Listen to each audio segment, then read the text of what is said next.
Ay, joke lang ito nga. May point man actually. Rationalize is emotional. But,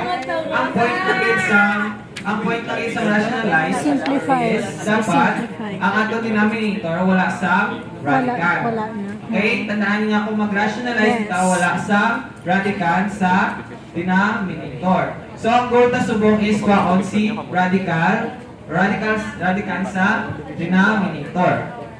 So, we have 10 over 5 square root of x. So, paano makuha si radical?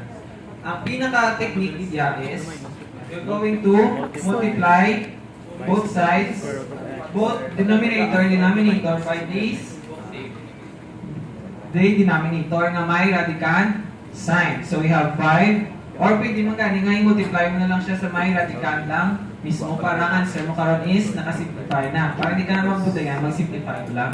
So, multiply mo lang siya by square root of x over square root of x.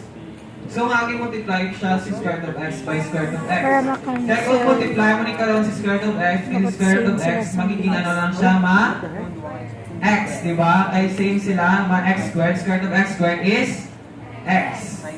So, we have 10 square root of x over 5 square root of x times square root of x is x. So we have 10 over 5 is 2. Two. So we have 2 square root of x over x. That is the final answer. Letter A.